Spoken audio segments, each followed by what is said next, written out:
I never saw the betrayal coming. Not because it was hidden, but because I was too in love to see what was right in front of me. The night I discovered everything wasn't stormy. There was no crashing thunder, no shattered wine glass, no lipstick-stained collar. Just silence. The kind of silence that settles over a house so perfectly staged in its domestic bliss that you'd think even the walls had agreed to keep secrets. We had just returned from the annual spring fundraiser his family hosted at the Historic District Club in Savannah. Grant had given a speech that made the room applaud, a toast to tradition and legacy, and the enduring bond of family. I stood beside him in a pale blue gown, smiling, radiant in the role I had trained for all these years, the perfect Southern wife, polished, gracious, unshakable. Later that night, while he was in the shower, his phone buzzed on the vanity. I never go through his phone. Not out of blind trust, but out of pride. I believed in boundaries.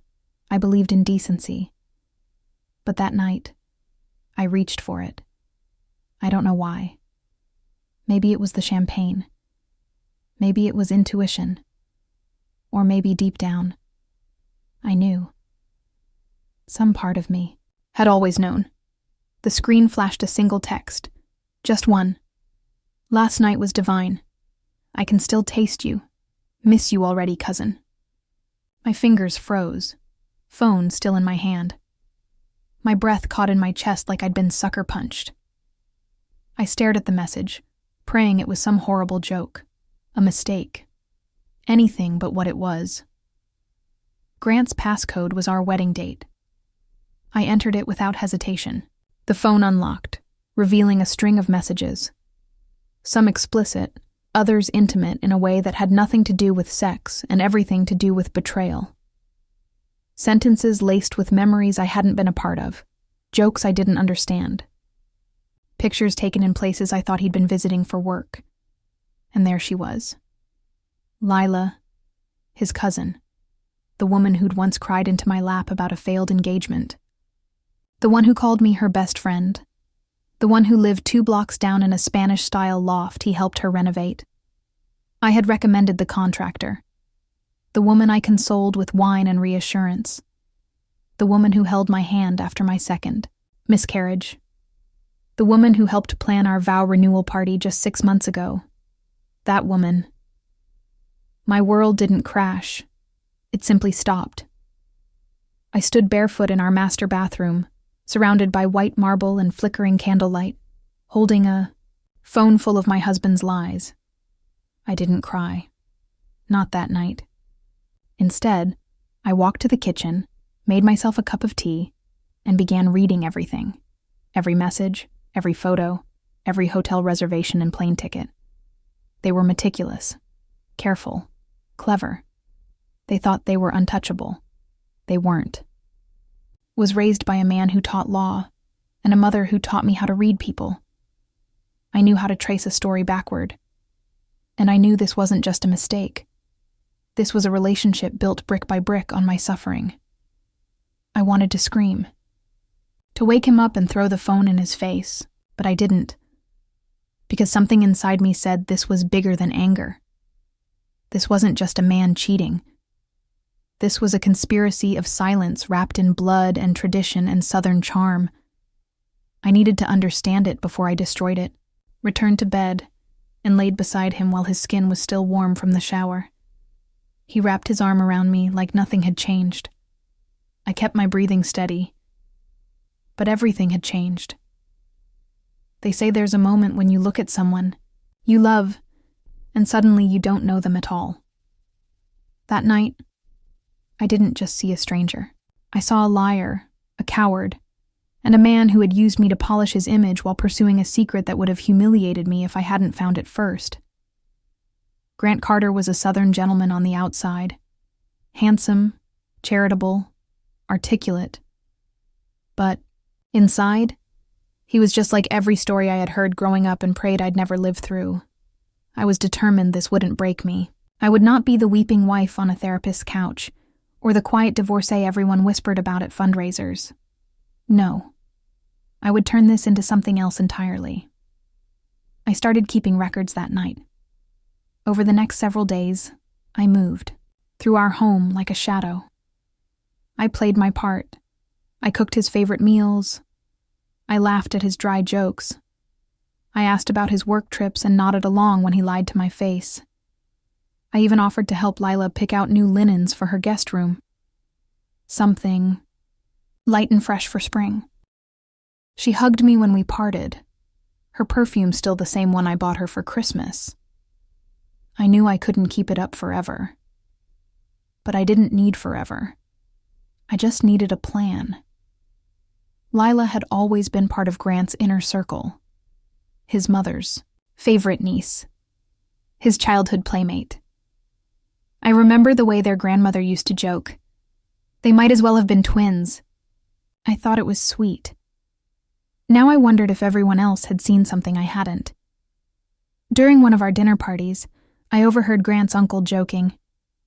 "You know those two. They've always been closer than they should be." I laughed, politely at the time. Now the words echoed like a curse. The problem wasn't just the affair. It was the feeling that I had been cast in a play where everyone else knew the script except me. I thought back to every moment I had felt slightly out of place. Every conversation that stopped when I entered the room. Every side glance. Every time his mother had insisted on making me special fertility teas and told me to trust old family wisdom. Every single time Lila had managed to insert herself between Grant and me, physically, emotionally, spiritually, it wasn't coincidence. This was orchestrated, and I would be damned if I didn't flip the script.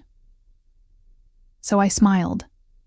I kissed Grant on knee, his way to work. I went to yoga and Pilates and hosted a small book club. I was the picture of grace. But beneath that calm, I was assembling a war chest, and I would detonate it in the most public way imaginable. But this story isn't about revenge.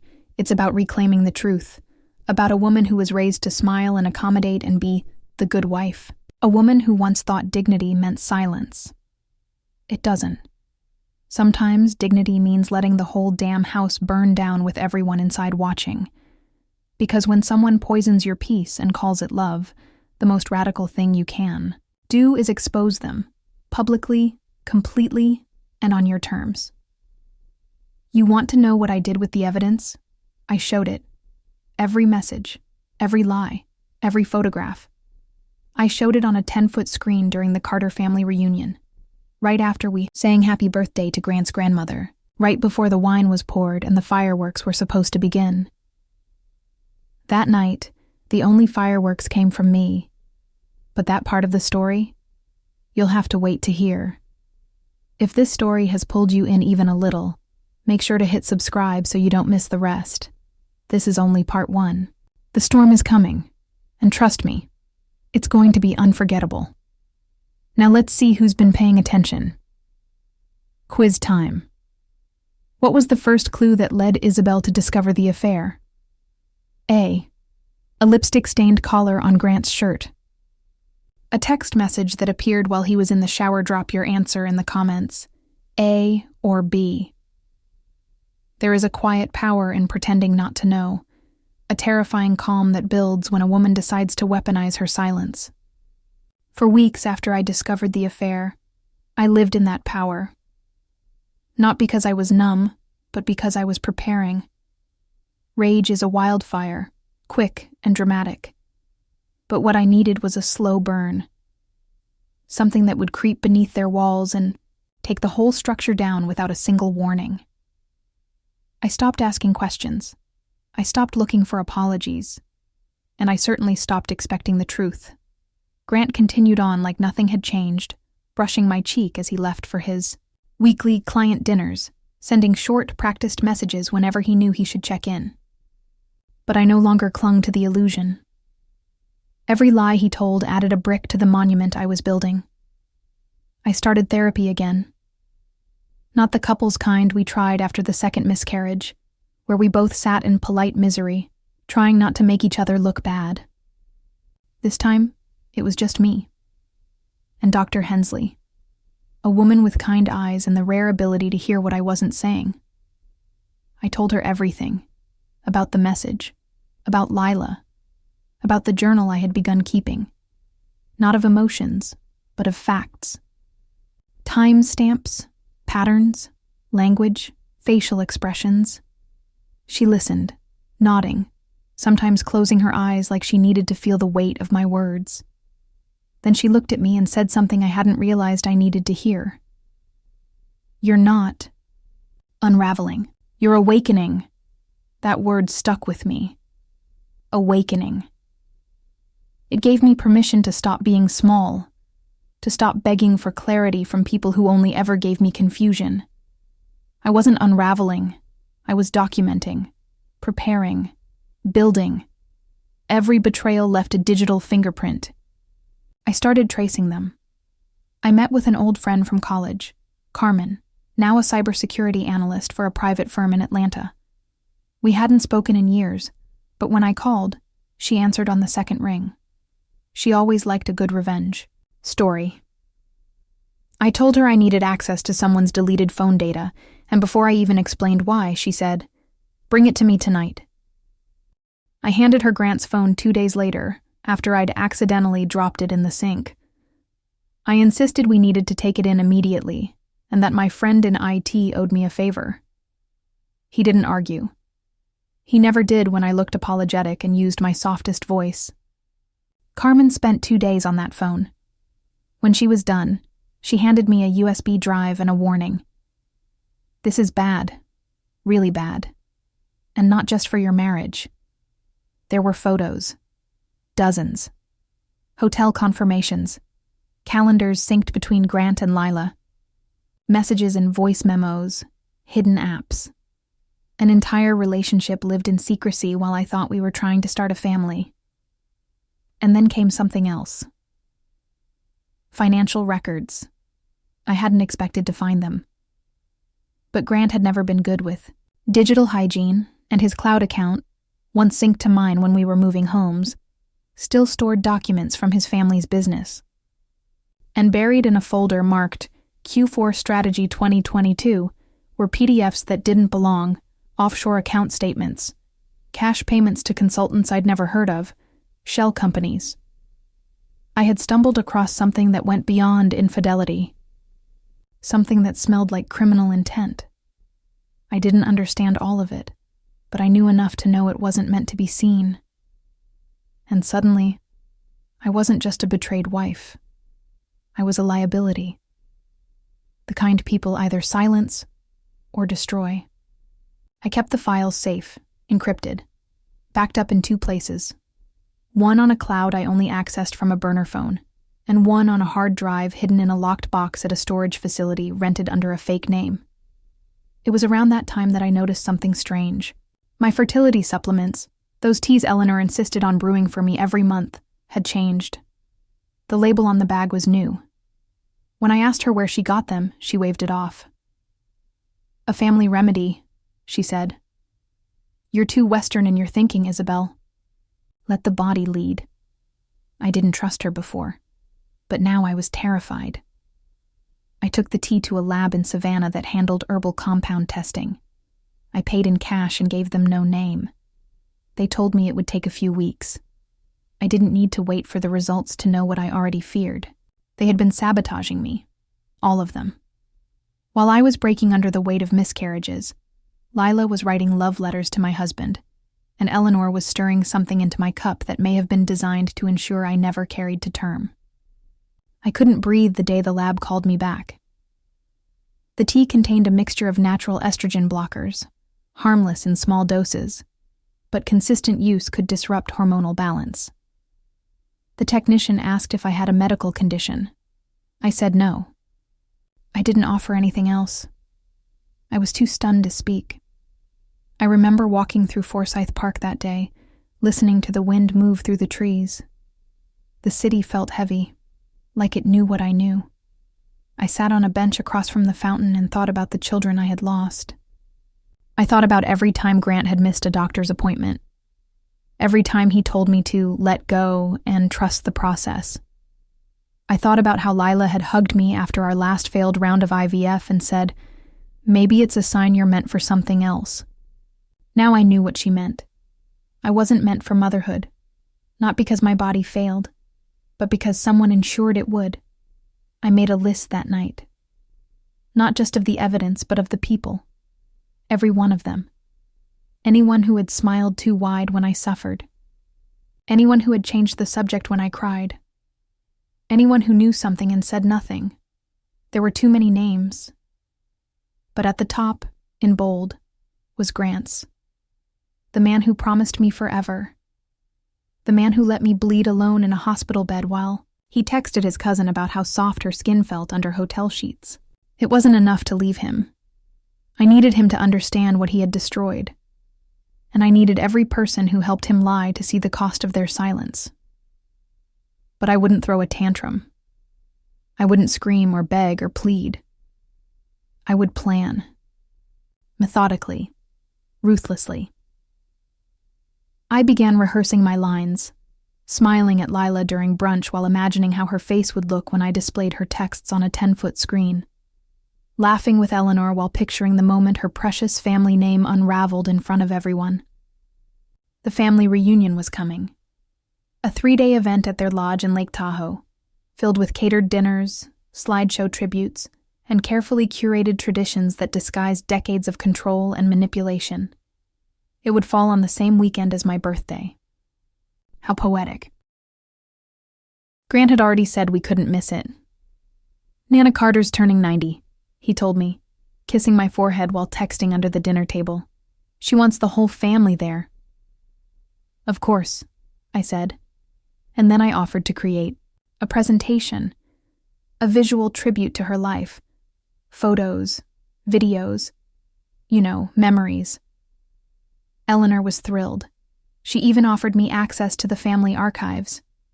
I accepted with a smile and spent the next few weeks gathering not just memories, but evidence.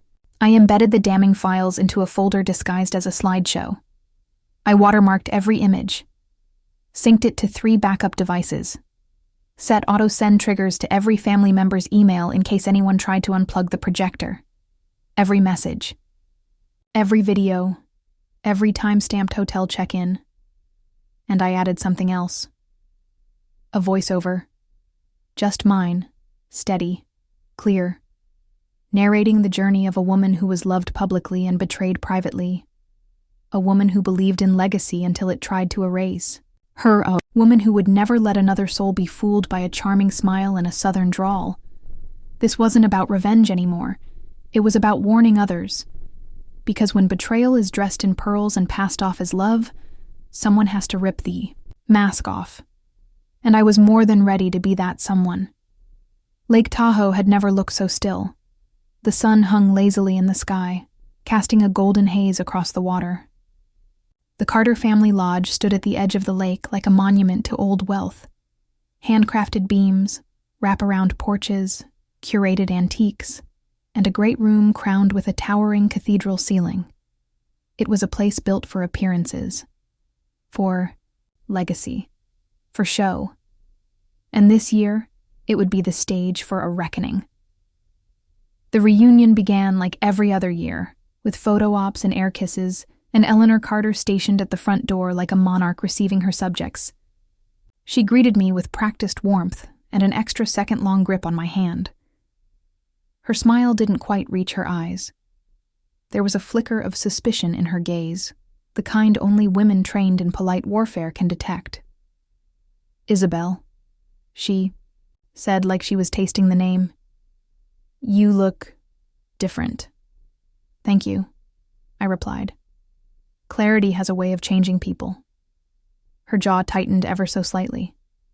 Then she turned to coo over Grant, who bent to kiss her cheek. I caught the way her hand lingered at the back of his neck, as if reminding him who he belonged to. Inside the house, everything was as it had always been. Polished, pristine, hollow. There were no framed photos of me, of course. Just decades of carefully arranged moments. Grant's childhood fishing with his grandfather, Lila's ballet recital in Charleston, Grant and Lila playing on the dock as toddlers. They'd always been close. The family said it like a compliment, as if their bond had been a gift rather than a curse. Lila arrived an hour later, fashionably late, with an air of soft chaos she had perfected. Her luggage was too expensive. Her dress too perfect. She greeted everyone with that breathy voice that suggested intimacy, even in a room full of strangers. When she reached me, she smiled wide. "Isa," she said, using the nickname she'd stolen from Grant. "You look amazing. Is that new?" "Old," I said, "but honest." She blinked once, confused, then laughed. "Still so poetic." I turned away before she could hug me. There were limits. Later in the kitchen, I caught her watching Grant as he uncorked a bottle of wine. Their movements were choreographed, silent signals, hidden glances, and yet they were careful. So careful. Lila spoke to him only in passing, touched his hand only when it could be masked as familial affection. But I saw the hunger underneath, the certainty, the belief that she had already won. What they didn't realize was that I had stopped playing their game. I wasn't here to fight for a man who had never fought for me.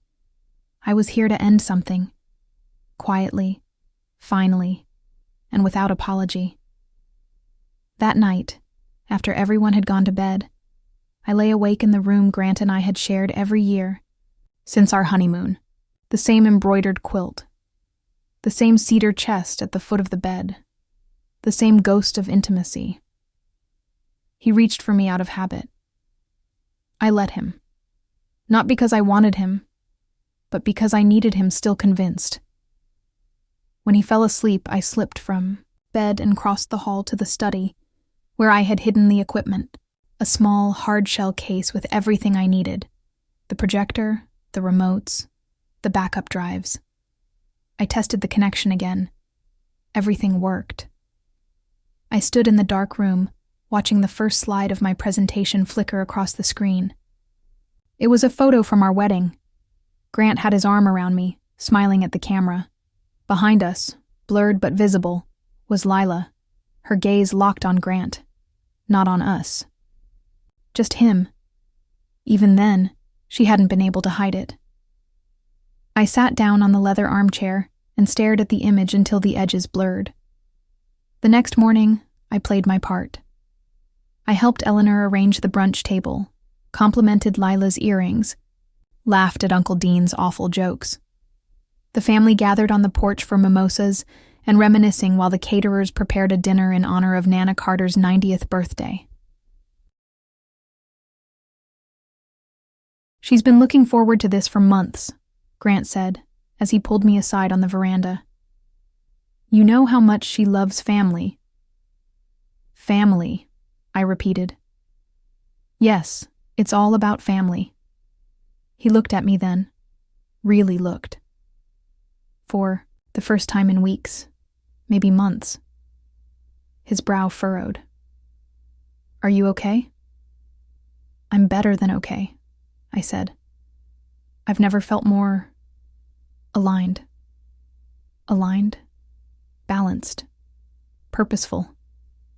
He stared a moment longer, unsure of what to do with that. Then his phone buzzed. I watched the moment break as his gaze flicked to the screen. Lila, no doubt. Another whisper passed in secret. I turned and left him there. Before lunch, the younger cousins organized a scavenger hunt, as they always did. I had helped design it this year, but I added a twist. Each clue was connected to a Carter family memory, something wholesome and sweet, except one. One clue led them to the old boathouse at the edge of the lake, the one where Uncle Dean claimed he once found Grant and Lila during a storm, huddled together in the dark. Back then, the story had been chalked up to childish mischief. Now, it felt like prophecy. Inside the boathouse, I had left a single photograph on the dusty workbench. Lila and Grant, barely teenagers, arms around each other, her lips just touching his cheek. The photo wasn't labeled. I left it to interpretation, but I knew what questions it would raise. That night, dinner was held in the great room beneath chandeliers that Eleanor had imported from Italy. The family gathered around the long oak table, and the wine flowed freely.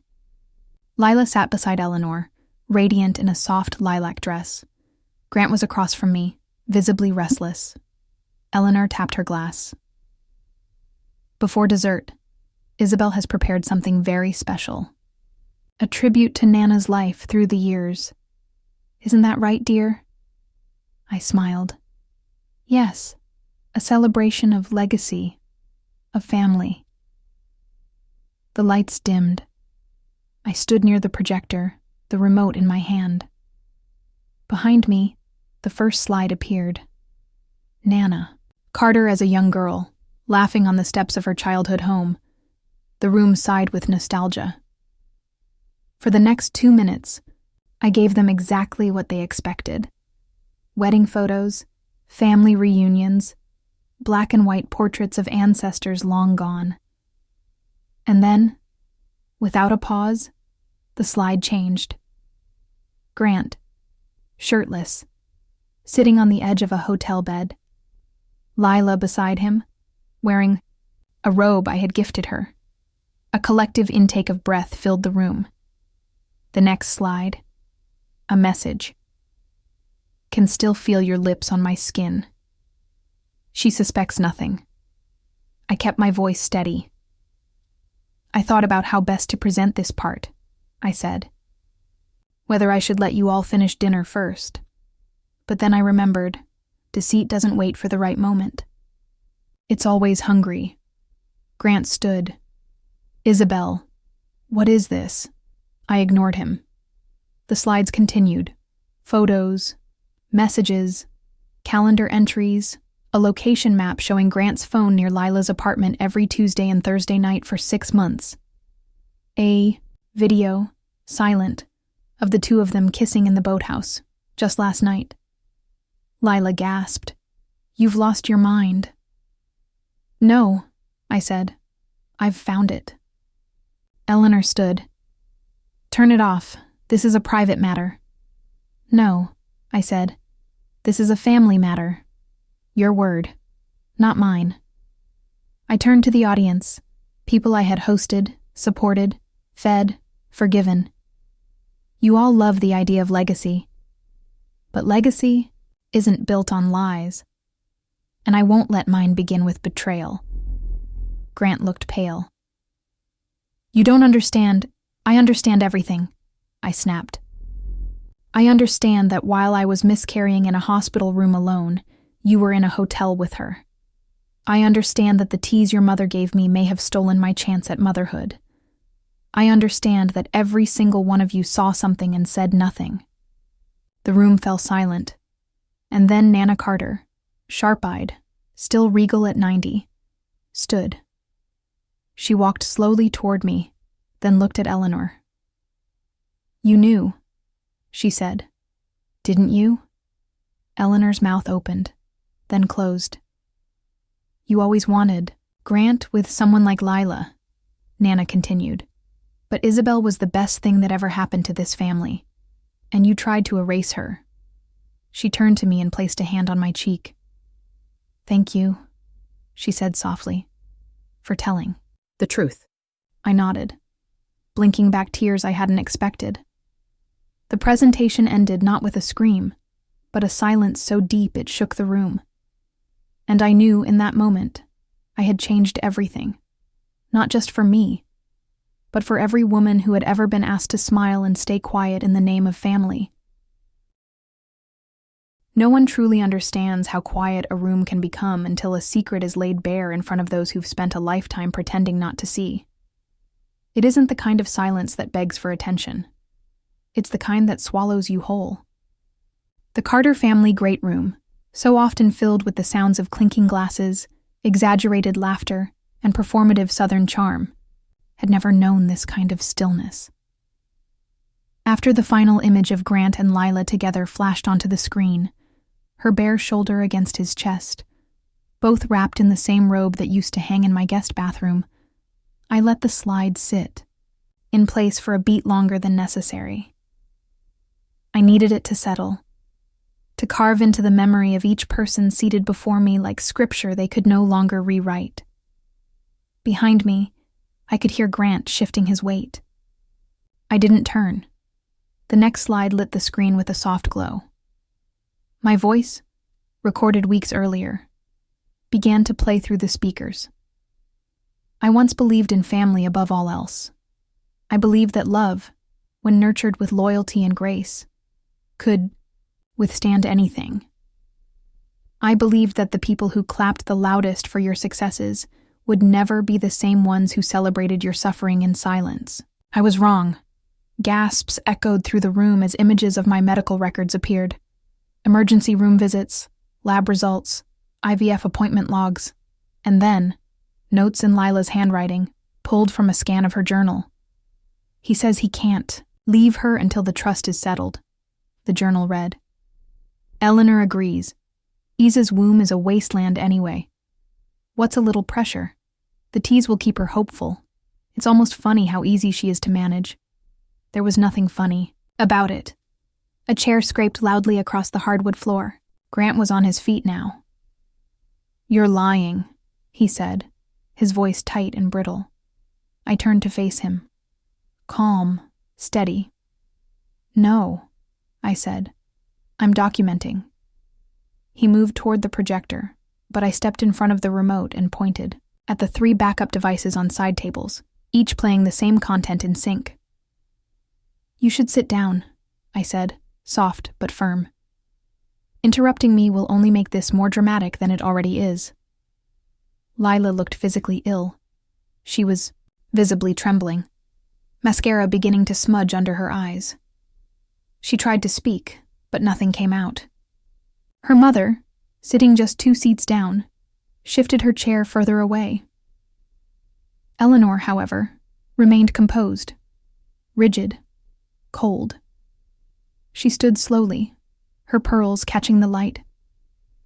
"This family has endured scandals before," she said. "You will not destroy what we've built." I looked at her, really looked at her, the woman who had once served me homemade soup while planting whispers in her son's ear about how I'd never really understand Southern tradition. The same woman who suggested I stop working after the first miscarriage because stress affects fertility. The woman who raised a man who could lie while holding my hand.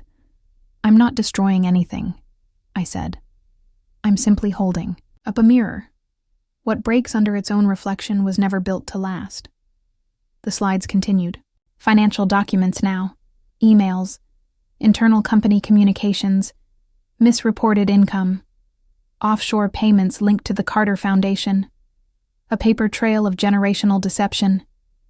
I watched Richard Carter, the patriarch, begin to pale.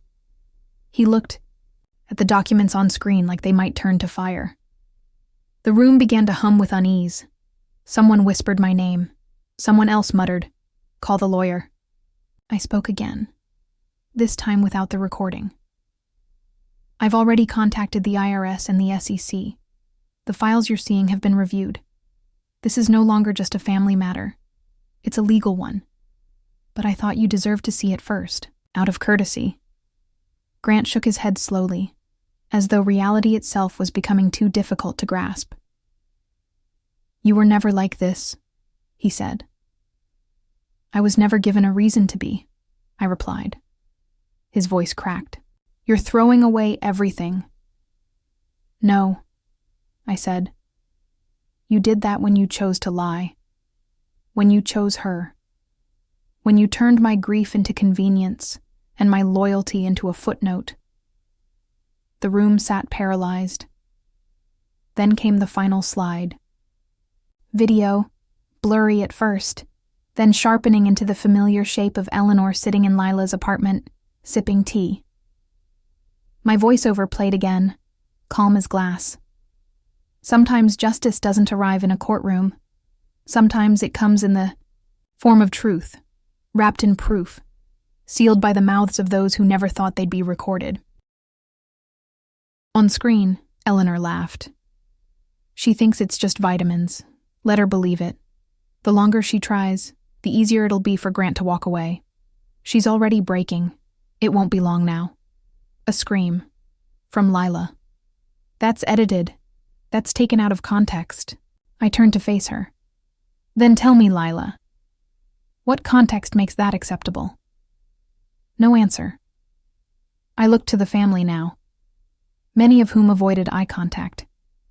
I saw doubt in some eyes, shame in others. But what stunned me most were the tears on Nana Carter's face. She stood slowly, the oldest person in the room, the most silent of all. She crossed the floor toward me, gripping a silver cane. She held something in her hand, a brass key. It caught the light as she placed it gently into Mine, for the vault, she said. There are records in there.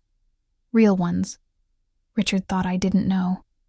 Finish what you've started. I was too stunned to speak. For the first time in days, my breath hitched. Happy birthday, I whispered. She nodded once and turned. Away. At that, everything broke open, shouting, accusations, pleas. Lila lunged toward me, tears streaming, a final shriek of desperation. She aimed for my face, nails extended. I sidestepped, letting her momentum carry her into the dessert table. The cake, Grant's favorite, not Nana's, crashed into her silk dress. Poetic, security entered the room. Hired discreetly the day before, I gestured toward Grant and Eleanor. They are not to enter my home again. The locks have been changed. Grant's mouth opened. You have nothing. I have everything, I said. Including the prenup, the one with the infidelity clause. And yes, Grant. Cousin counts. I handed a folder to the nearest guard. My lawyer has already filed. Your assets have been frozen pending litigation. The judge has copies of every file you just watched. Eleanor hissed, This won't hold up. It already has, I said. There was nothing left to say. As I walked toward the door, past broken glass and fractured legacy, past the silence of people who once thought they could define me, I paused. I turned back to the room. Some of you didn't. No, I said, and for that, I offer grace. But for those who did, for those who watched me drown while praising the clarity of the water, this is what it feels like to watch someone swim to shore without you. I left them there. The family that once prided itself on appearances, now shattered under the weight of its own secrets. And I stepped into the night, free for the first time in years. Not just from Grant, but from the version of myself I had been, told to become. 1 year later, when I returned to Savannah, the Carter name no longer carried the weight it once did. It had been quietly stripped of its shine, disinvited from galas, removed from endowments, whispered about behind closed doors in clubs they once helped build. What had once been a name used to unlock doors now only brought silence, suspicion, and in some cases, fear. Grant and Lila fled the country 3 weeks after the reunion, long before the subpoenas reached their doors. Portugal was the last known location, though it was hard to tell. Every Instagram post was more desperate than the last, curated to appear like happiness, but filled with the haunted eyes of people pretending to have escaped instead of being exiled. They didn't post pictures together at first, but eventually, they did. And when they did, the comments were limited, turned off, deleted. Their story, once a dirty secret, had become a scandal so widely recognized that even the corners of the internet they tried to hide in eventually collapsed on them. I didn't press criminal charges for the fertility sabotage. Not because I didn't believe they deserved it, but because Eleanor's fall from grace was more devastating than anything a courtroom could provide. The woman who once orchestrated every social engagement now found herself blacklisted. Her monthly charity luncheons canceled. Her name stripped from the Savannah Museum of Arts, where she once held a seat on the board. She made her first public appearance 9 months later, at a veterans gala where she'd once been celebrated. I watched from across the room. Her hair no longer carried its signature sheen. Her heels no longer struck the floor with the same confidence. She looked like someone grieving a version of herself she could never reclaim. When our eyes met, she walked directly to me. "You've ruined us," she said in a low voice, barely more than a breath. I took a sip of my champagne and smiled. "No, Eleanor. You ruined yourselves when you decided your son's reputation was more important than his integrity, and when you convinced yourself that loyalty meant control. We could have offered you a generous settlement," she said, her voice trembling. "It was never about money," I replied. "It was about justice, and the right to reclaim what you all tried to erase." She didn't respond. Her eyes shimmered, but not with tears, just with the weight of being publicly unmasked. Then she turned and walked away. A month after the reunion, the divorce finalized in record time. Grant never fought it. He couldn't. My legal team, armed with thousands of pages of documents, saw to that. The prenup was ironclad, and the infidelity clause gave me full control of our joint properties, including the lake house in Tahoe. I sold it within weeks and used the proceeds to buy an apartment in downtown Charleston. Sun-drenched, minimal, mine. Catherine, Grant's grandmother, died quietly 3 months after her birthday, but not before ensuring I was taken care of. She transferred a portion of her personal trust to me for the great-grandchildren I'll never meet, as she wrote in her final letter. She knew. She had always known more than she let on. I think, in the end, she wanted to correct what had gone so horribly wrong. But I didn't vanish into quiet wealth. I chose to work.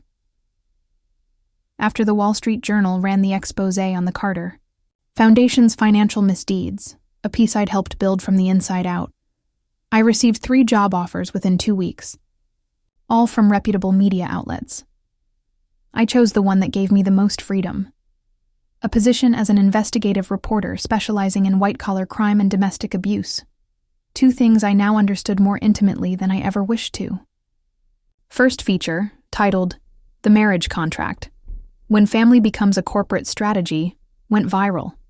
It didn't just detail my story. It exposed an entire ecosystem in which women were used, gaslit, and discarded in favor of bloodline loyalty and social image. It sparked nationwide conversations, panels, think pieces, even legislative proposals. People started sending me their stories. Women. Men. Sometimes children who had watched their mothers disappear inside polished marriages that looked pristine from the outside. They weren't just thanking me for my courage. They were asking how they could find their own. I didn't have all the answers, but I knew how to listen. I knew how to believe them. And sometimes, that was the beginning. There were still hard days. Days when I'd be in the middle of writing an article and suddenly remember the way Grant held my hand during our first ultrasound, or the way he kissed my forehead when I cried over the second miscarriage. I'd remember the warmth of his hand and the coldness of the lie that came after. And then there were the dreams, not of him, but of the children I lost. 3 little beings who only ever existed in potential, in hope. I sometimes imagined they'd been spared, kept from growing up in a home where betrayal was considered family tradition. That thought comforted me more than I ever expected it to. I created a garden in their memory. In the courtyard of my Charleston apartment, I planted 3 rose bushes, one for each of them. They bloom differently. One soft pink, one white, one deep red. I tend to them every weekend, quietly, reverently. No one else knows what they mean, but I do. Grief doesn't end. It evolves.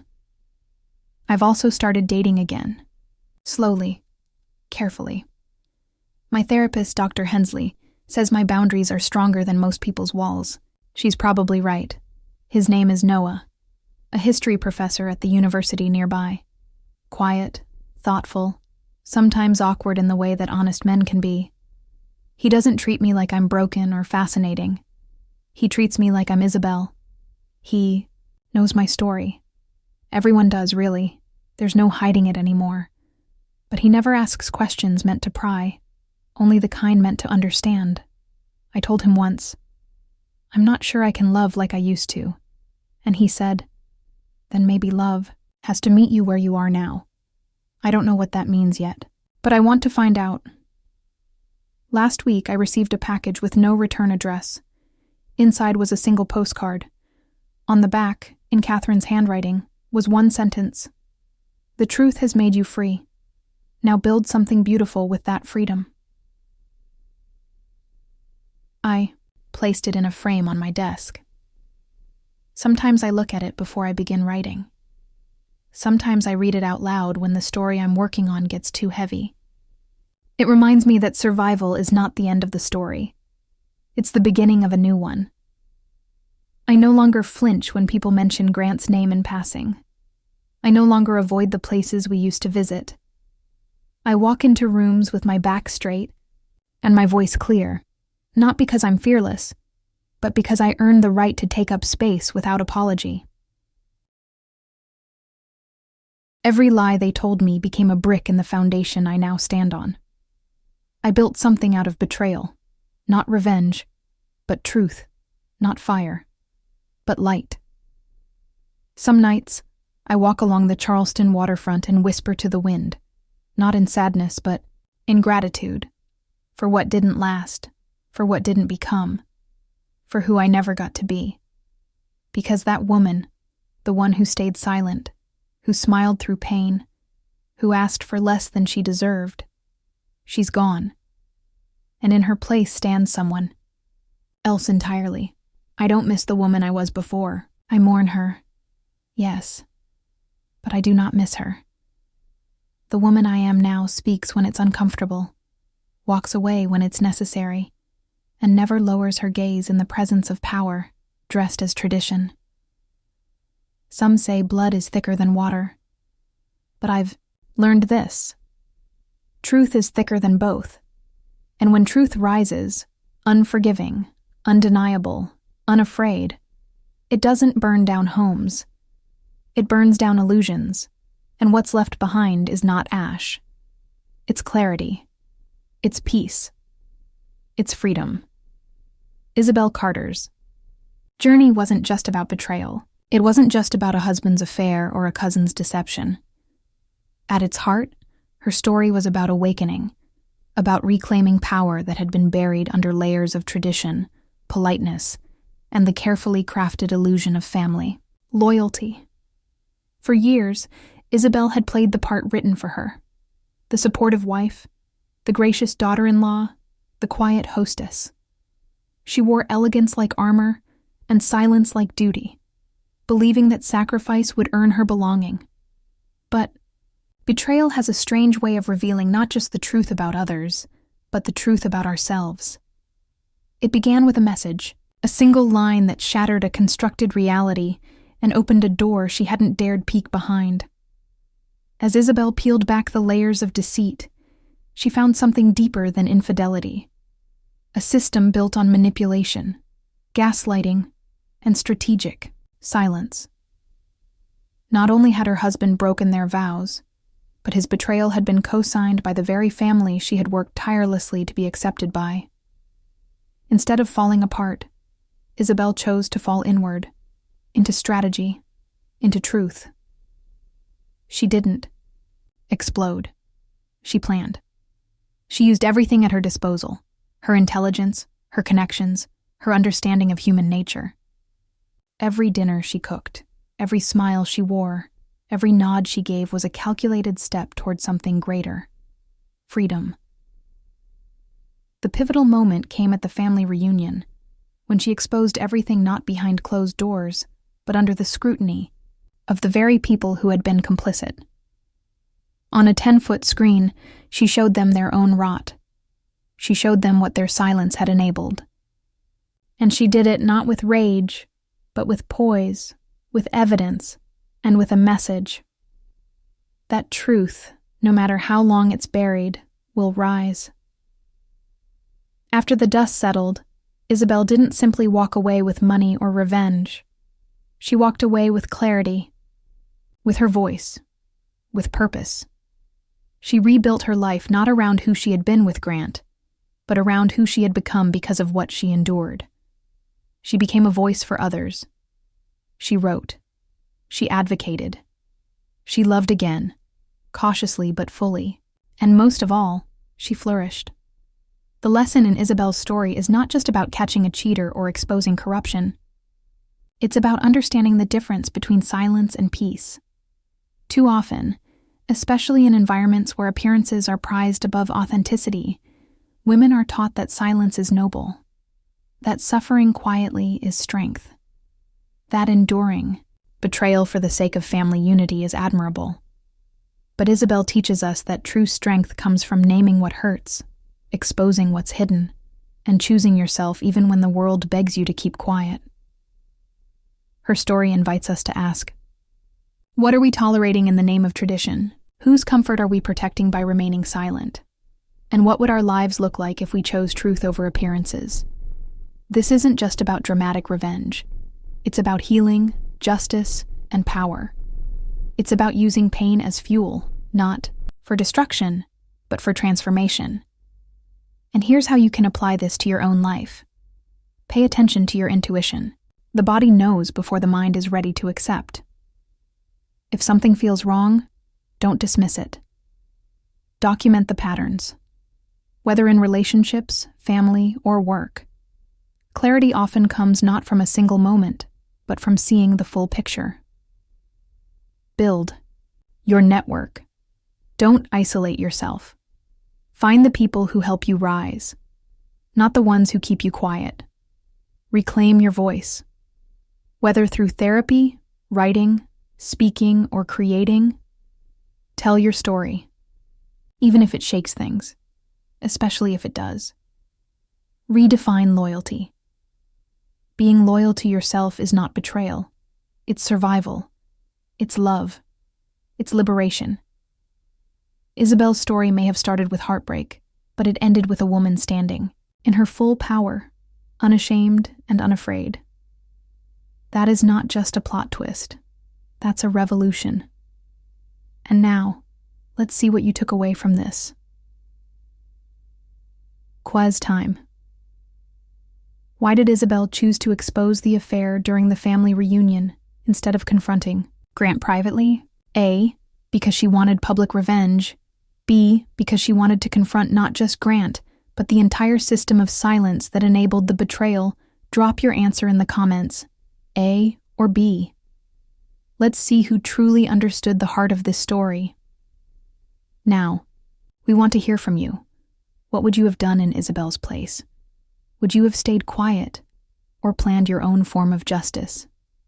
Do you think she went too far or not far enough?